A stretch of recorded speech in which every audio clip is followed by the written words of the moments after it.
Good morning, and thank you for joining the Dublin Chamber of Commerce and the City of Dublin in presenting a webinar on commercial tenancy issues. We're thrilled to have you here this morning, and I'm hoping we have a few people already signed in. And should we wait? I'll go ahead and start, and then we can wait as other people join. I just want to give you a little background about the Dublin Chamber. We've been active in getting outdoor service.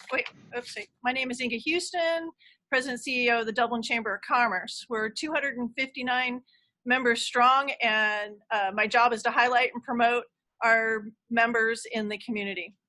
Earlier in March, we were planning for a typical chamber year, the mayor's state of the city, the annual golf tournament, but then something changed, and that was COVID. And our community and everything that was expected of the chamber changed. The pandemic started out rapidly, and soon we became the local clearinghouse of information that became so vital to our members and citizens of Dublin. It was SBA financing, legal questions, defining what was an essential worker, personal protection materials, guidance from local and state representatives to begin, and just to be in a caring ear to our business owners whose lives have been turned upside down. The Dublin Chamber has been active in getting outdoor services for our restaurants, as well as helping get other businesses open.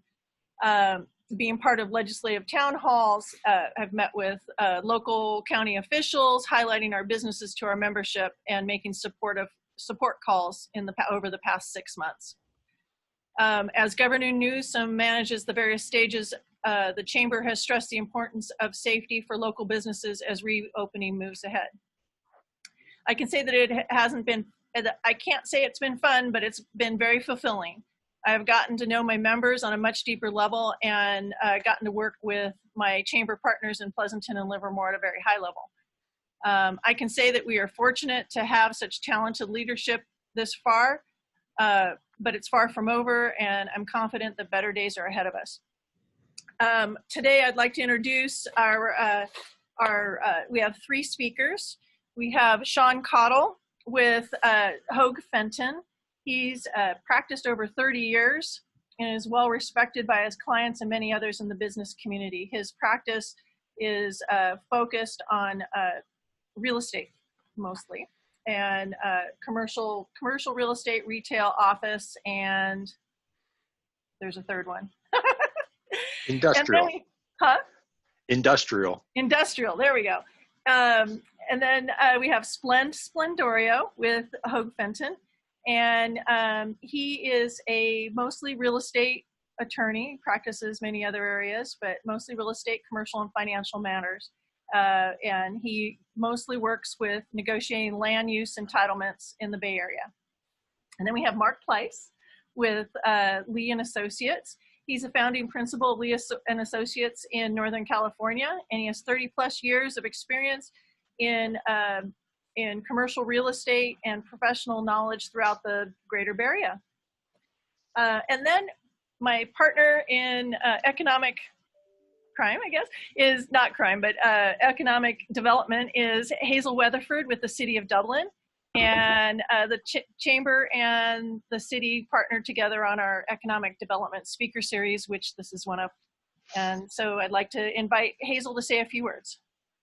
Hi, good morning, everyone. Thank you, Inge, for the warm welcome. My name is Hazel Wetherford. I am the Economic Development Director for the City of Dublin. I manage our Office of Economic Development, helping our business community. I'm looking forward to today's topic. This is a topic that many of our businesses have been talking to me about, so it's very timely, and I'm looking forward to the information being shared today. So thank you. Thank you, Hazel. Okay, well, let's just jump right in. Our first question is, Sean, can you give an overview of the current California laws for commercial real estate? Sure. Thank you, Inge, for that nice and kind introduction. First, I'd like to say I hope everyone is staying safe and well during these crazy times in which we find ourselves. And as Inge said, I've been asked to look at some of the legal issues involving commercial leases during the COVID-19 pandemic. I think one of the biggest issues that is facing the commercial real estate industry is rent. That's the biggest, most pressing issue, is the payment of rent during this time. I'm not going to get into more detail on that right now because Mark and Sblend will address this issue in more detail in a few minutes. However, the next item I'd like to talk about is the force majeure provision in leases. More often than not, some landlords and tenants will have a force majeure provision in their lease, and that provision excuses performance due to the unforeseeable event or a list of circumstances beyond the party's control. Currently, the question is whether this pandemic is a listed item within the force majeure provision. Because COVID-19 is a pandemic, it often will not be listed. So parties need to check the force majeure provision in the lease to see if it's applicable, if they can use that provision to excuse the performance of the parties. If the force majeure provision is not in a lease, California statutory law addresses the excused performance. Specifically, Section 1511, subsection 2 of the California Civil Code provides that the performance of an obligation is excused when it is prevented or delayed by an irresistible superhuman cause, unless the parties have expressly agreed to the contrary. And I think everyone will agree that the COVID-19 is a superhuman cause that has been forced upon the community. So whether the application of 1511 subsection 2 can be applied to commercial leases has to be determined on a case-by-case basis. Another area that applies is legal impossibility. In order to have legal impossibility, the impossibility to perform must consist in the nature of the thing to be done and not in the inability of the obligor to do it. This includes impracticability because of extreme and unreasonable difficulty, expense, injury, or loss involved. Also, something related to legal impossibility is the frustration of purpose. The frustration of purpose exists when performance under a contract is possible, but is excused when a superintervening event causes the failure of the consideration or practically total destruction of the expected value of the performance. You need to have actual failure of the fundamental reason and purpose for both parties entering into the contract to have a frustration of purpose to exist. Also, another legal issue that's facing us is suspended performance. An argument can be made that the duty to perform by the parties is suspended only while the impossibility exists. So once the health orders allow the purpose to resume, parties have to perform pursuant to the lease. Now, with regard to these items that I've outlined, there's no clear precedential direction from the courts on these issues as it relate to COVID-19 pandemic. So with this pandemic, who wants to be the test case for these legal issues? So now let's talk about commercial eviction moratorium. Are commercial evictions for non-payment of rent possible currently?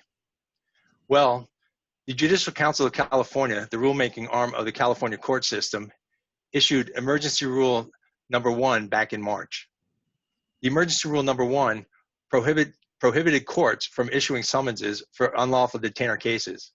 Those are the cases in which landlords attempt to evict a tenant for unpayment of rent.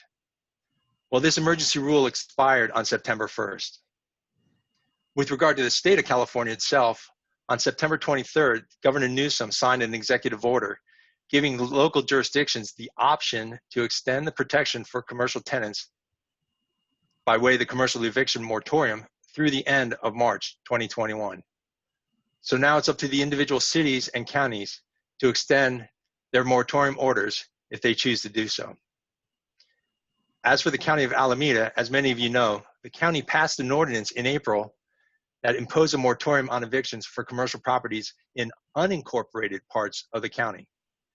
On September 22nd, the county supervisors extended that moratorium until January 31st, 2021. Now, with regard to the City of Dublin, I was not able to find any ordinance that the city passed to impose a commercial eviction moratorium on the commercial properties.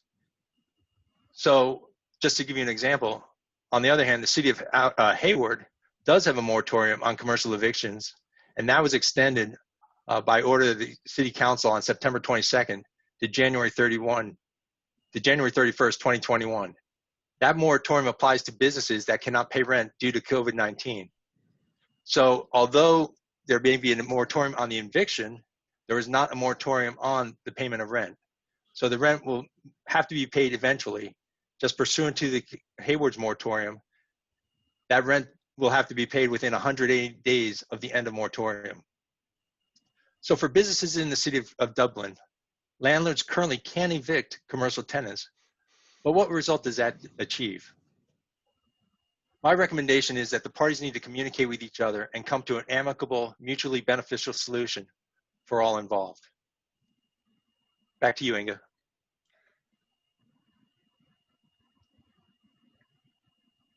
Inge, you're muted.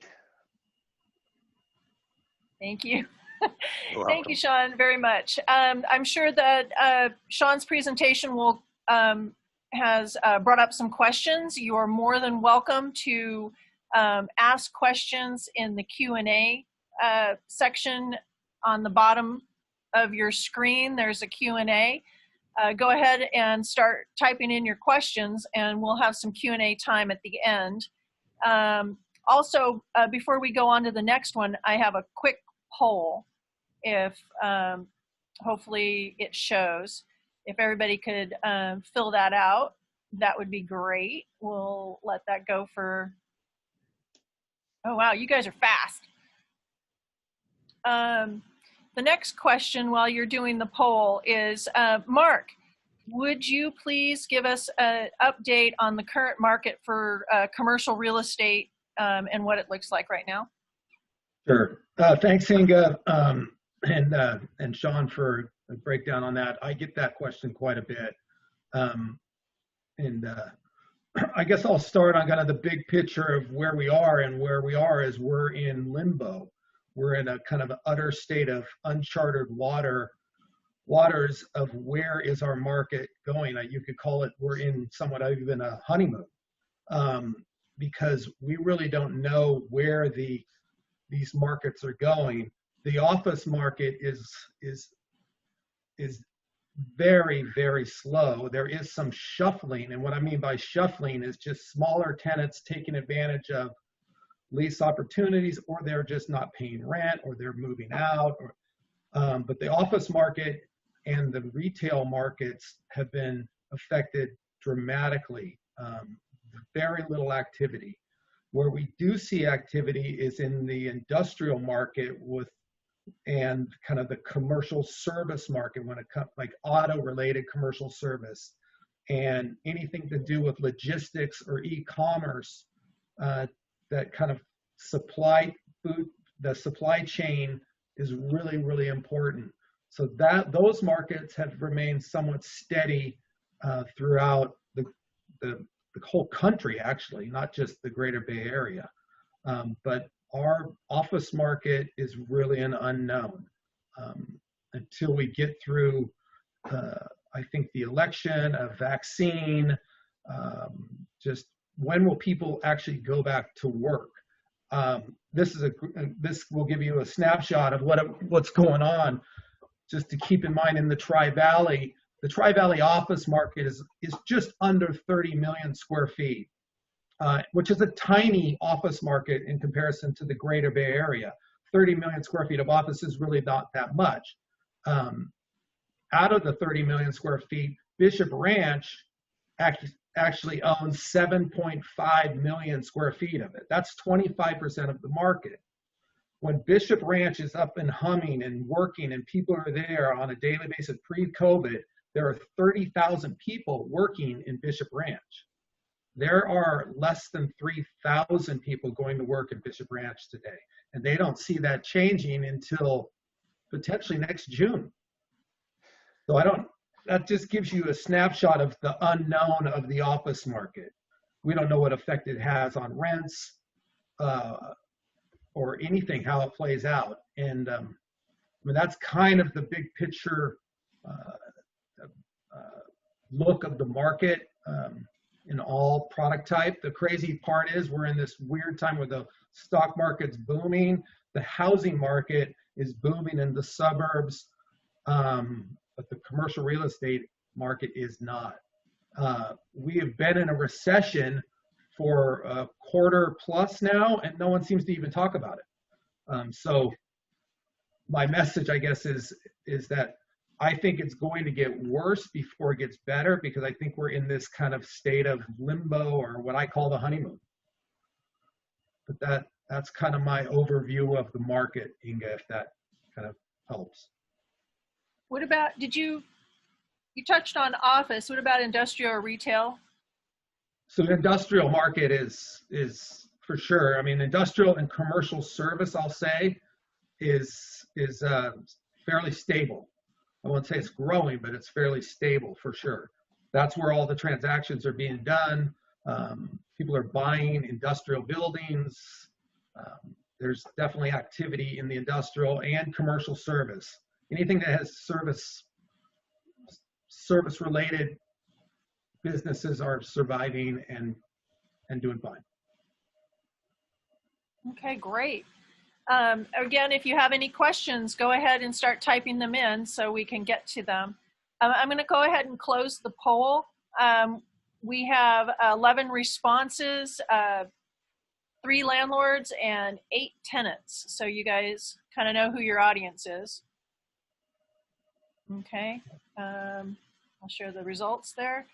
The next question is Mark and Sblend, we're going to do a little role playing for one is going to be a tenant and one is going to be a landlord, and kind of give you guys some ideas of approaches that that you can do and share. And some will be, are you guys going to do a wrong one and then a right one or something like that? Or there's so many different layers. Case by case basis. Yeah. And just from experience, what we've gone through over the last 6 months, 7 months.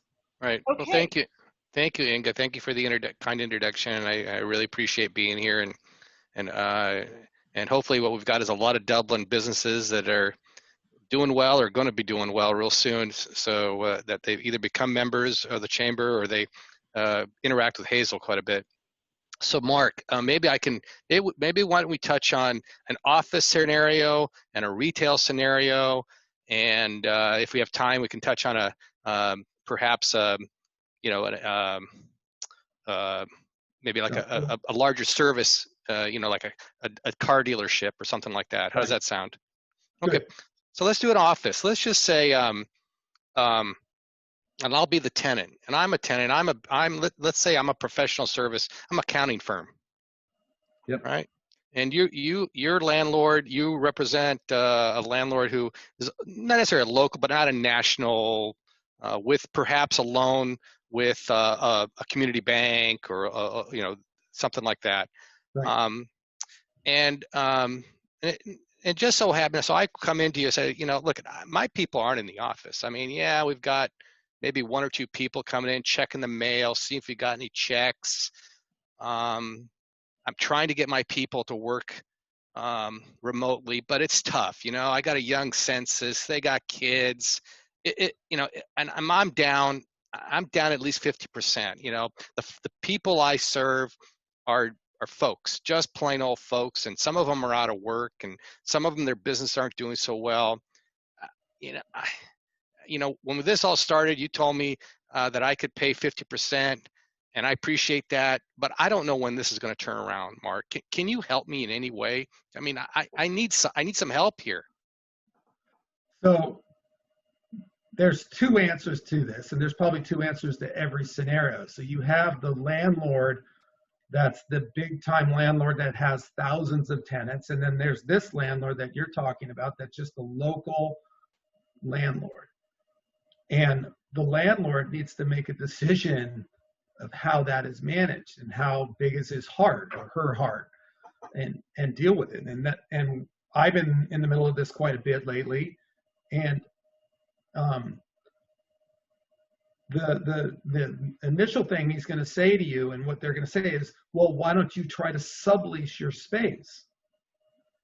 And And because you probably, let's say you have 4 years left on your lease, he's going to say, well, if you try to sublease your space. Well, the reality is, back to what I said originally, there is no market for office space right now.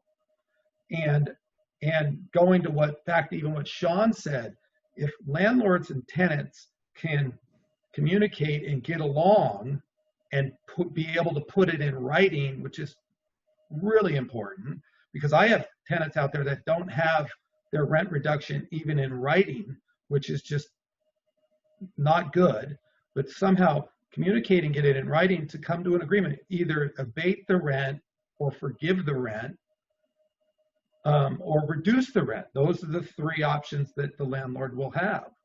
And in this case, the local guy should basically look at the longevity of the company. He's a good, strong accounting firm. He's been in business for a while. He has issues.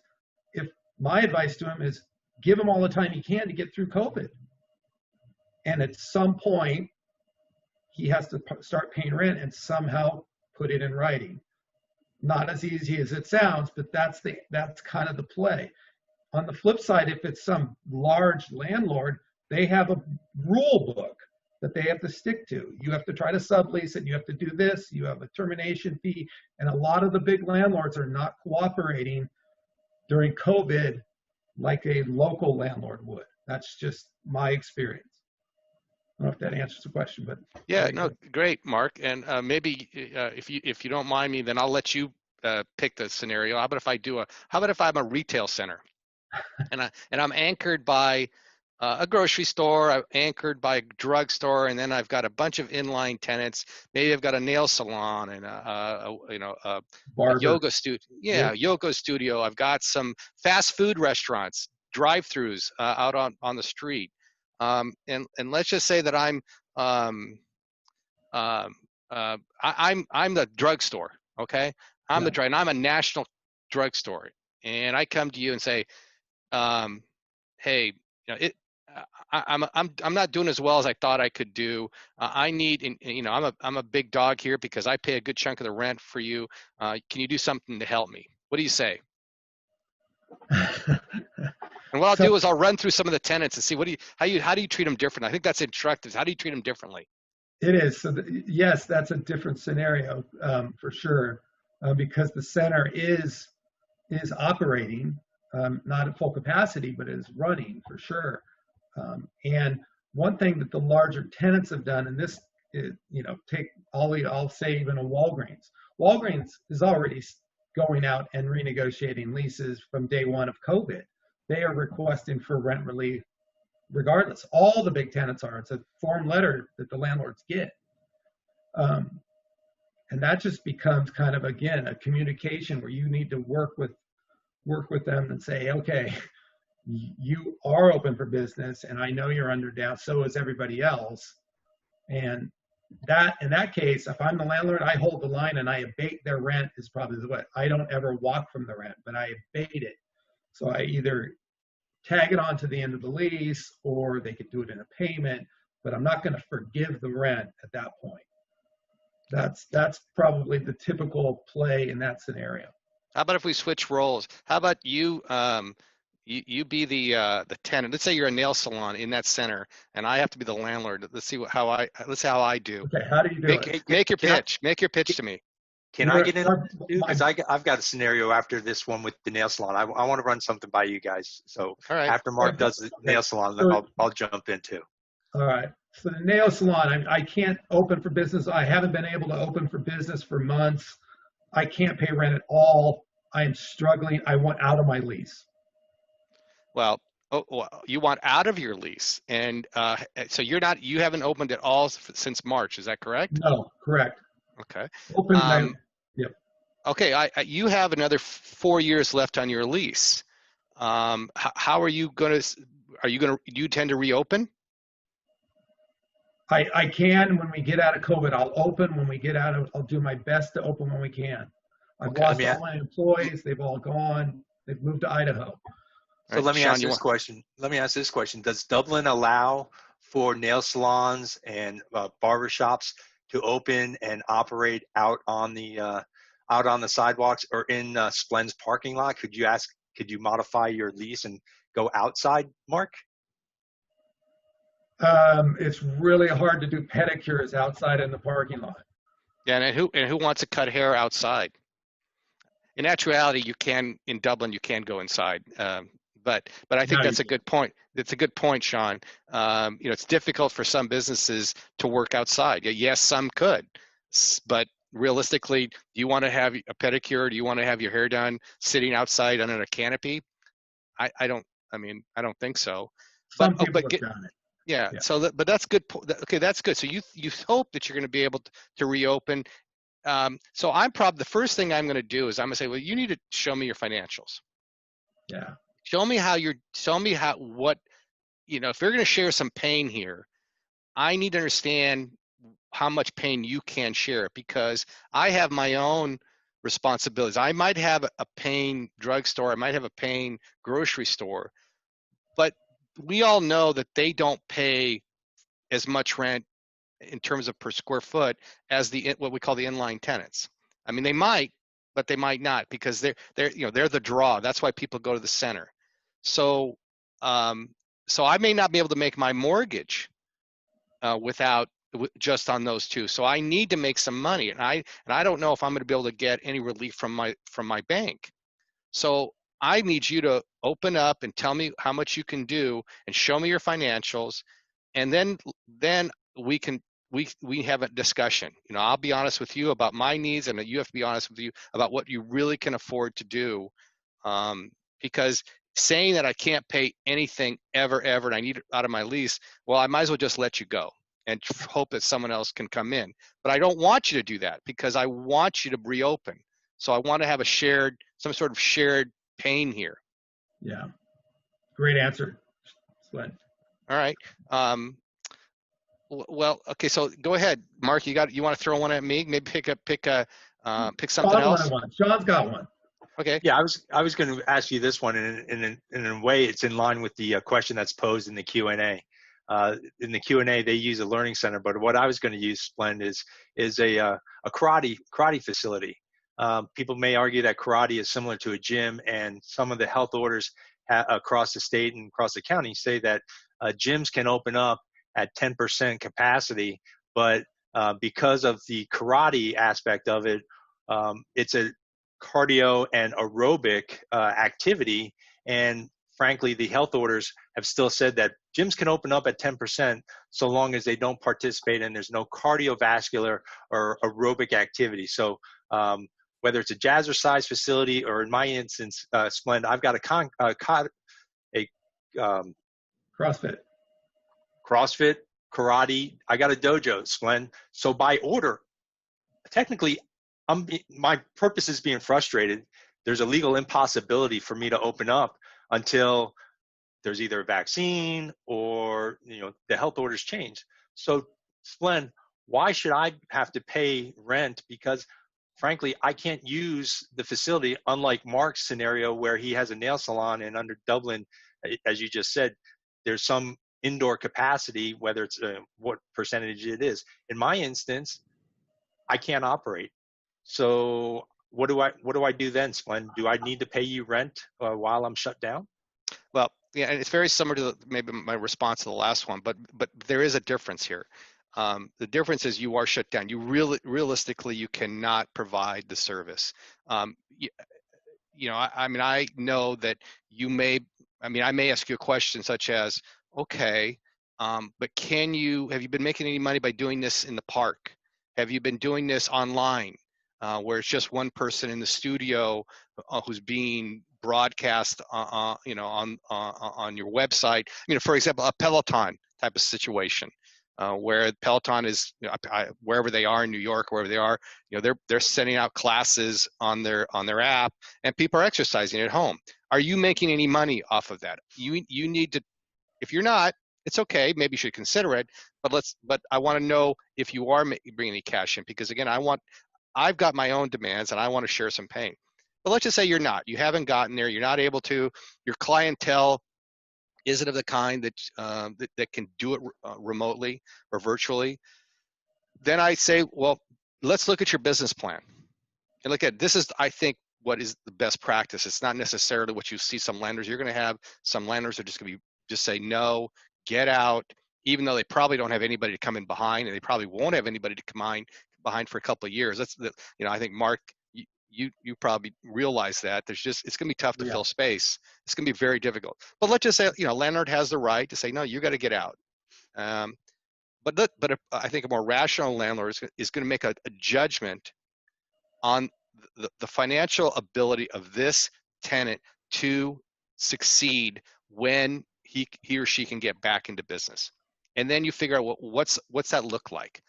Do I just abate the rent, I extend the lease, or do I have some partial payment if you are making some money, or not? Fine, let's extend the lease. Let's go into business together, and see how I can make it, and how you can make it, so that when you're back up and running, then you can start paying the rent. I mean, that's more realistic, I think, in our current scenario. I think some of these landlords are just naive to think that they're going to be able to backfill these spaces very quickly. Splend, I think you make some great points there. Just let me reiterate some of the options that I just heard you say, which are tenants and landlords can get into payment plans where they would abate the rent now, lower it down to a certain percent of what the actual rent is now going forward. And then once a time in the future, whether it's January 1st or a date certain in the future where the rent goes back to the stated rent in the lease, and then the tenant will repay a percentage, basically a payment plan for the rent that had been abated during a particular period of time. And this comes back to what Mark was saying about getting this in writing, whether it's in a confirming email or a rent forbearance abatement agreement. It should be documented. But another point that I wanted to bring to light that Sblend made is that another option for the parties is that if the rent cannot be paid at this time and the performance, the agreed use, is suspended for a period of time, then the parties could agree that once the agreed use is back up and running and the tenant is using the premises, then the parties would see, okay, was that for 8 months? Because right now we're 6-7 months into COVID, whatever period of time that is, to add that additional period of time to the end of the lease. So let's say right now it's a 5-year lease, you're into it for 1.5 years, and over the last half year, that would be tacked on. So instead of being a 5-year lease, it now becomes a 5.5-year lease, or maybe a 6-year lease. So that way the tenant can get the relief that she is seeking at this point in time, and the landlord can also benefit by having the lease extended beyond the stated period of time in the lease. And let me bring Mark back in, because I think there's an important function that Mark or broker serve here. Because what we're talking about is making a determination that that you want to stick with this tenant.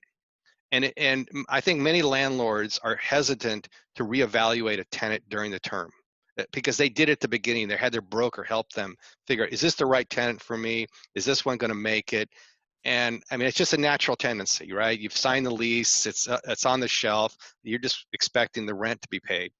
Well, you're gonna have some landlords say, I don't want to do this analysis again. I did it already, or my broker did it for me.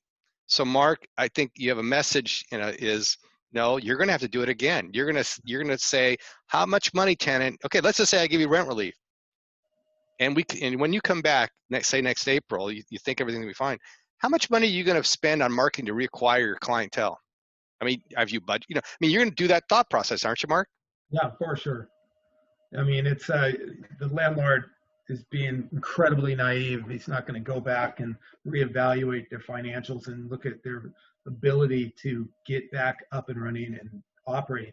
I'll even add to it. It's not like all of a sudden when COVID goes away or the vaccine shows up, it's going to change. I mean, this is going to be a slow crawl back. I mean, how many people are going to go to Sauce and have barbecue and sit there and be a part of it? I think it's going to be a slow buildup, and the restaurants in particular have really got hit, and it's going to be a really long crawl out of this. So that also even will go beyond COVID. And that's when the landlord really needs to look at, okay, can they afford the marketing and effort and all the money they need to spend to get back to somewhat of a normal? It's a great point, Sblendorio. I mean, they're super naive if they're not going to reevaluate the financial status. The one thing they want to see is the landlord wants to be able to see that they have the ability to pay rent or not. And are they going to work at it? Are they in it for the long haul? Or are they just throwing in the towel because they're going to move to Nashville or whatever? So it's just one of these, the landlord has to kind of evaluate that and see if that is real. I mean, I do have a situation that I have a guy tenant that is throwing in the towel, and it's a family decision that he's making, and he wants out of his lease. And this was kind of the proponent to kick him off. The landlord wishes he would stay, but they're at a standoff at this point. So, Inge, do we have time for another one?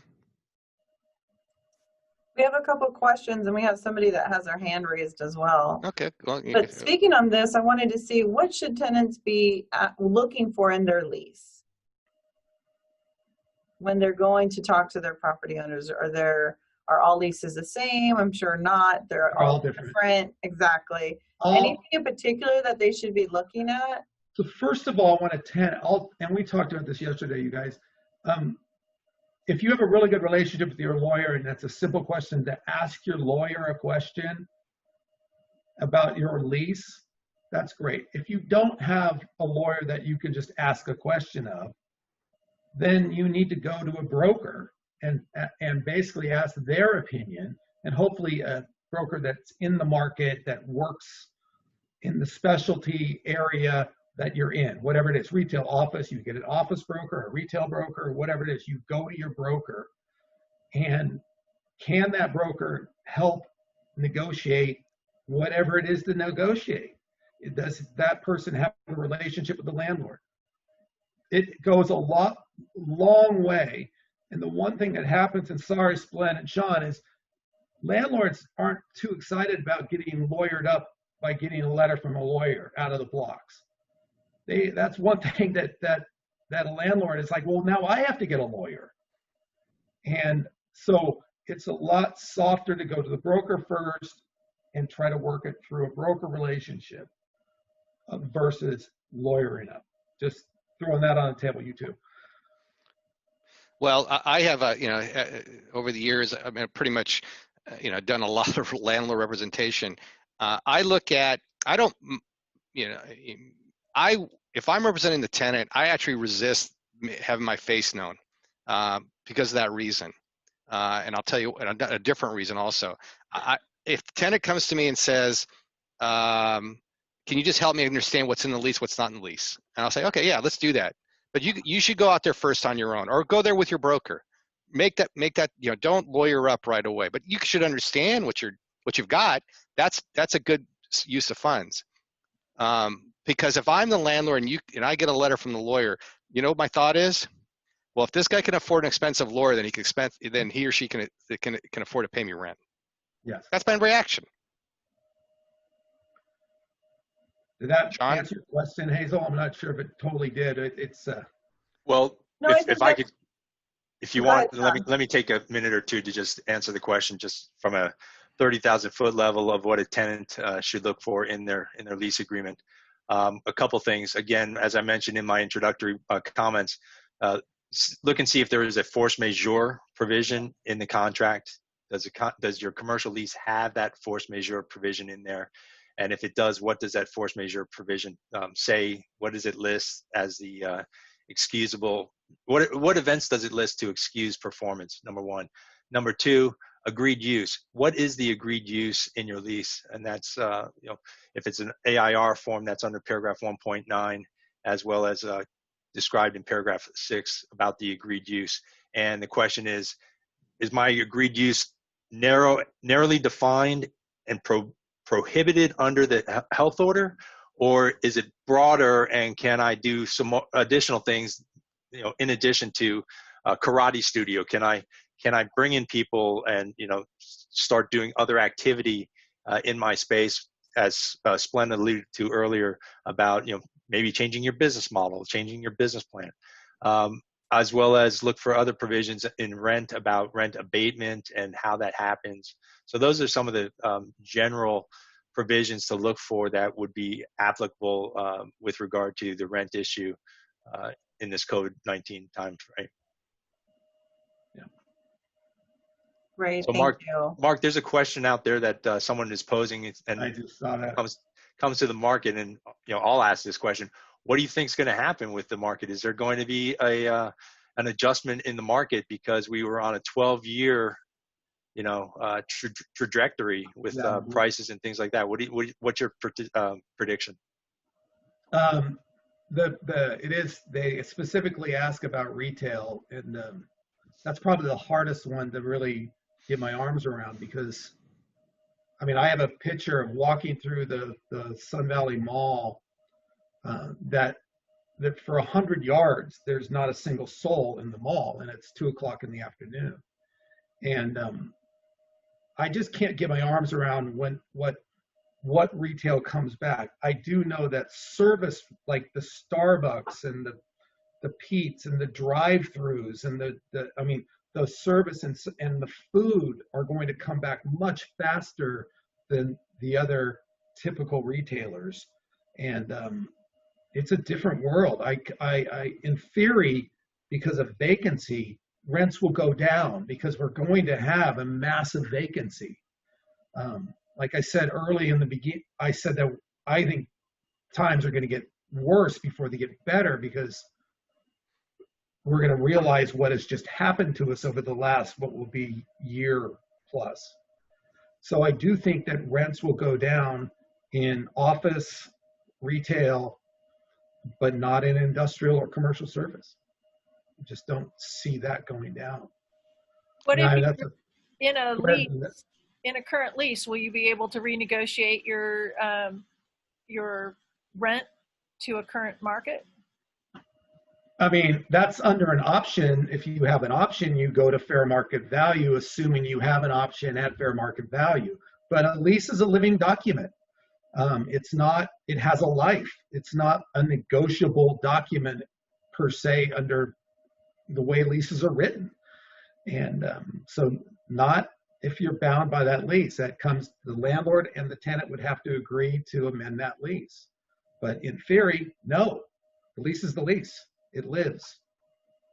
Yeah, can I, I think it really depends on the user if you're going to get some rent relief or not. I mean, like I threw out the scenario of the grocery store, the drugstore. If it's what we call a national credit tenant, if I'm the landlord, I'm going to use probably more curse words than no, I don't think so. Yeah. Last I checked, people are still eating and still getting sick. So. Yeah. And if you look at their sales, they haven't done poorly. I mean, some of them have done better. I mean, somebody like Costco is doing great. I mean, they're doing just fine. And that's retail, by the way. I know people say, "Oh, retail is really hurting," and there's a couple of reasons for that. One is COVID, and one was just this creeping effect of Amazon. But there's many retailers that are doing just fine. It just, again, it depends. But we've highlighted some of the ones that are clearly, the services like karate and aerobics and yoga and hair and nail, learning centers. Yeah, jewelry. Those are the ones. Is that the overwhelming majority of retail? No, probably not. The overall majority of retail is not. I should say that's not true. Again, it depends. It depends on the location. It depends on the user, but it has to be on a case-by-case basis. It's going to have to be. Yeah. Yep. There's one question in the Q&A. Karate Studio. They appreciated your scenario about them, but their question is they have 9 months left on their lease, and he's earning some through Zoom classes and just enough to pay 50% lease relief. How liable is he for the remaining 50%? And the caveat is he doesn't expect to get back to normal maybe never. Well, the quick answer, is he liable? Yes. Yeah. Yes. And the legal Especially with answer is 9 months yes. left. I mean, what's your relationship? When it comes down, what's your relationship like with the landlord? And is it in writing that you have relief? And what do you do to reopen if you want to reopen in 9 months? I mean, maybe, I don't know. Well, you're going to have he's going to have or he or she is going to have a decision to make on whether to extend the lease or not. I mean, that's going to be a big question. Is the question is, it's 9 months left, but I don't know when this is all going to come back. That's a very difficult decision to make, because are you going to go in and say, well, landlord's going to want 3 or 5 years probably, and the tenant's going to say, can I just do month to month? Can I see how things go? In addition to asking for reduced rent. I did it in a building just recently where he came to us and said, and we said, fine, we'll put you on a month to month. And he's been on a month to month for 3 months. And is he at a reduced rate? Yeah, he's at a reduced rate on a month to month. Right. Yeah, and just again to continue the role play. Now, let's say that scenario, the karate studio with 9 months left. Now I'm the landlord. What am I looking at? Well, whether I get all the rent or not, I still am looking at a vacancy, which I probably can't backfill anytime soon. So, Mark? How do you handle that one if you're the landlord? What's your incentives there? If I'm that landlord, I am so nice to the karate studio and I help them out as much as I can.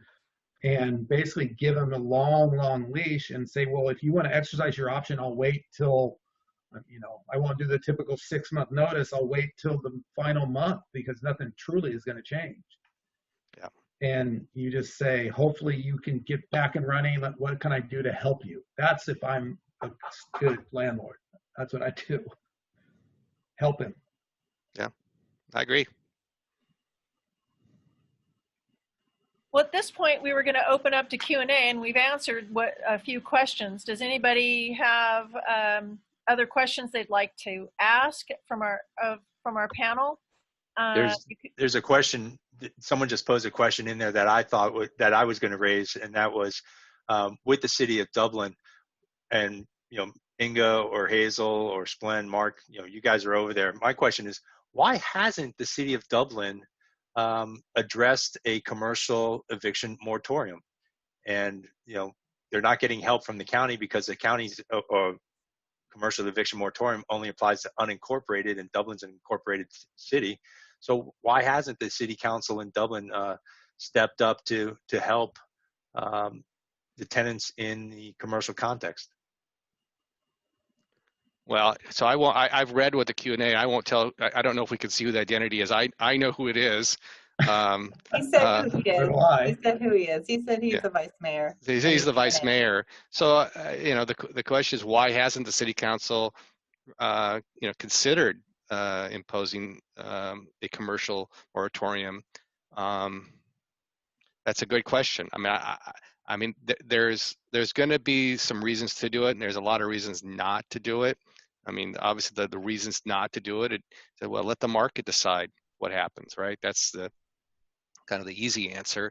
Yeah. But the better answer, I think, is if you're a policymaker, I know Dublin has a program, and Hazel, you could probably talk a little bit about I think there's a loan program or a grant program or something like that for local businesses to help them out. I mean, I think what we're all saying here is that there's a shared responsibility and need to be a shared commitment to get us through all this.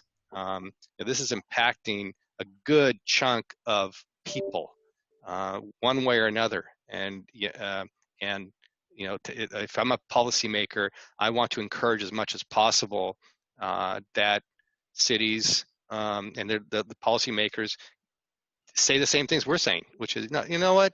We're going to work together on this. We're going to try to solve the problem, and maybe there's money available, maybe there isn't. But at the end of the tunnel, it's not like we're going back. That is, not soon. We're not. It's not going to be just like flip a switch, everything's back to normal. It's not going to be that way. I think we're all saying that. Yeah, this is a very difficult and complex issue. you know, the city council approved a microloan program that's forgivable for businesses to help them, because as we're talking to businesses, it's not the fact of putting a moratorium in place, because it's really kicking the can down the road. What they need help with is rent relief. And so in order to provide some help with rent relief, is they created the microloan emergency program, and that's a forgivable loan. And that loan in its first round was able to help 65 businesses, and at either 5,000, 7,000, or 10,000.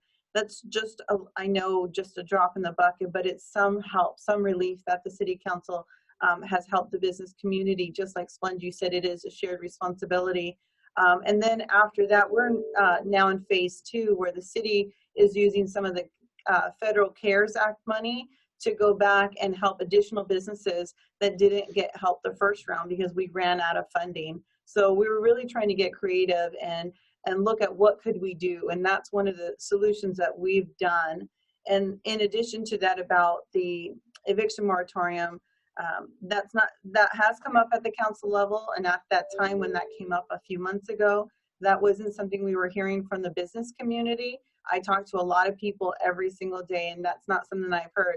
Now, since that period to now, I have received 1 or 2 phone calls inquiring about evictions. And I think in this last quarter of the year is really where we're going to see some of the pinching points, because the money from the feds has run out.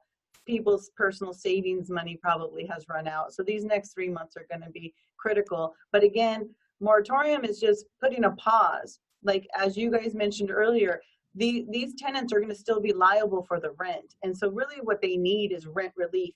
And that I can't answer today. Okay.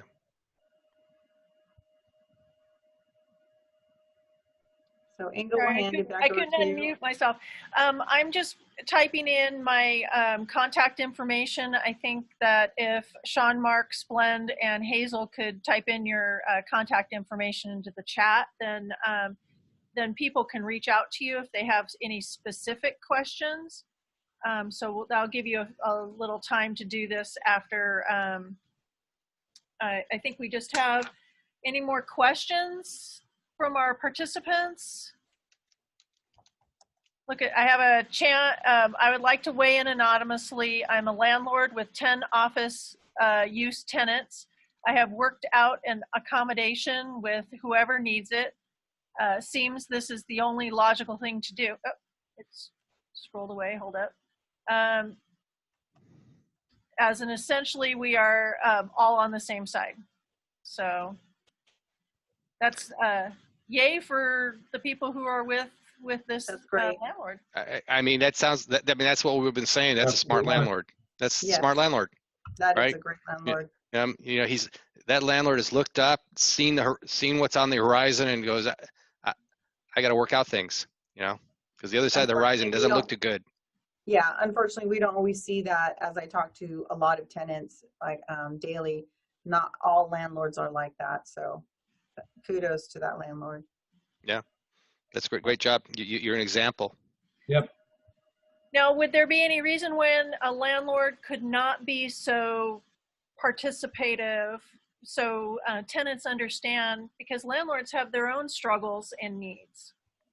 Well, yeah, that's what we try to touch on a little bit. If you like, Yeah. you know, if you have a loan, and you know, and you haven't put up the reserves, and that loan is with, I said, like one of the examples was a local bank that you could actually call up and say, like, here's what's going on. You know, talk to the loan officer, or talk to the bank's management and say, look, here's what's going on. I don't want to go in default, but here's my rent roll before, here's my rent roll now. You know, it doesn't add up to paying the mortgage, at least not the most of it. Can we work something out? That's one scenario. The other scenario is where you've had you know, the loan is actually with a bigger institution, and it's been sold and it's been packaged into a fund where all the loans look more or less about the same. Well, to talk to the servicer of that loan package, that fund, is going to be difficult because they have a very difficult time changing the terms of any individual loan. They're almost restricted. They can't, because the servicer is working on behalf of let's just call them investors who really hold the ownership in that fund, and all those investors have bought into is a return, right? They expect whatever that is, right? The return of that package, that whole fund, and that is going to be more difficult. Now, those people are going to have to get themselves together and realize that if their package is impacted, and this is something that happened in the Great Recession. This is exactly the scenario, and they did finally. It took them a while, but they worked things. They tried to work things out. Would it behoove landlords at this point to maybe start having a talk with a banker to refinance before things Good get luck. Good luck. Good luck. It's worth an ask. Well, we have about 3 minutes left. Are there any last questions? Oh, here's one. You may have answered this, but I am a small landlord looking to lease to a new tenant in the next few months. Would recommend any pandemic specific clauses? Sorry, obviously force majeure. The typical AIR lease, by the way, any form lease does not have a force majeure clause in it. So, Yeah, I actually did a lease for a fairly wealthy tenant, probably more wealthy than the landlord, and that tenant had bargaining power, and in essence, that tenant has an out.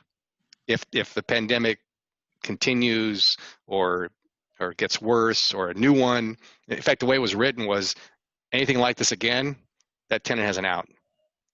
But I think those are unique. I think that's a very unique situation. Another one just popped in. Microloan is exhausted and did not provide much help for the businesses that are not open yet. How can they help? Who's they? Meaning City? Yeah, as far as microloan, I mean, we only had a number of funds available, and so we've exhausted those funds. And then I mentioned that in phase 2, we also got Federal CARES Act funding, and we now are using those funds for round 2, but we are limited on the funding as well.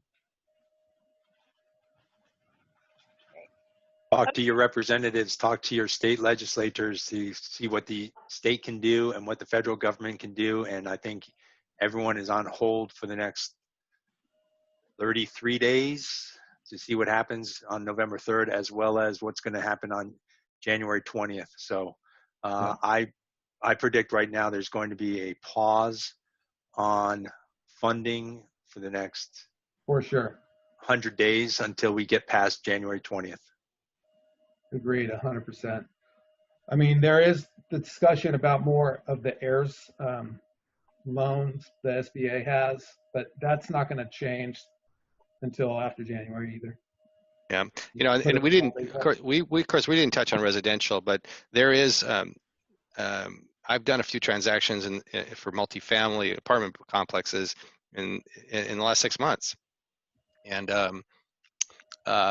rent, at least in the Bay Area, rents were being paid now. But remember, you had people getting unemployment benefits, sometimes more generous unemployment benefits than what they then.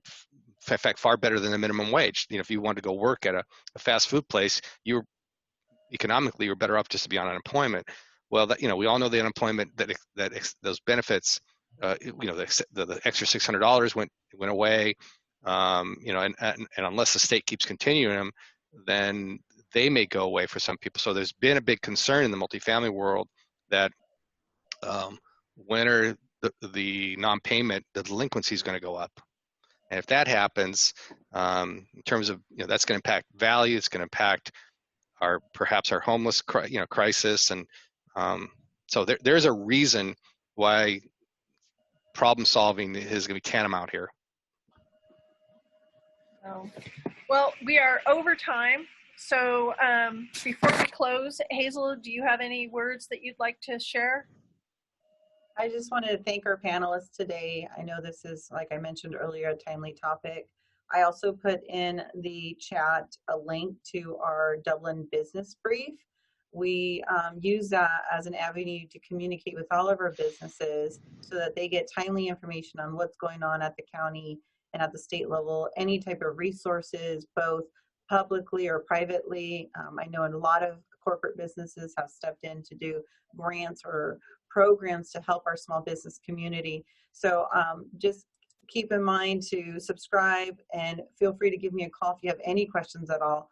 I'm available, and we just want to be a source of a resource to all of our businesses. So thank you, Inge, for the webinar today, and thank you to all the panelists. Yes, thank you. And I appreciate Sean, Mark, and Sblend for jumping in and helping present this topic. It's very timely, and I think a lot of people have just been in a little bit of never land, not even knowing where to go and what to do and what to ask. So I really appreciate your time. I do encourage our participants to reach out to Hazel and myself for resources. Additionally, I encourage you to reach out to both Hoge, Fenton, and Mark and Lee and Associates with Mark for any additional questions you might have. Their information's in our chat. You can download it by clicking those little 3 buttons there. I additionally will be posting this webinar to my YouTube channel, so you can review it again in the future. And just some upcoming events with the Dublin Chamber. We have a flash photo session. It's time to update your LinkedIn or Facebook headshots on October 6th and the 14th. Those are available. You can go to my website, dublinchamberofcommerce.org, under calendar, and you can register there. We additionally are planning a virtual mixer on October 28th at 4:30. It should be fun. It'll be a Halloween theme, and Key Point Credit Union is sponsoring that. And then on November 5th, we will have a State of the County with Scott Haggerty. So I encourage you to watch for information about signing up for those upcoming events. So anyway, thank you, Sean, Sblend, and Mark, and Hazel for joining me today. And I hope this has been informative and interesting for everybody. Thanks, Inge. Thank Thank you very much. Take care, everyone. Bye-bye. Take care, everyone.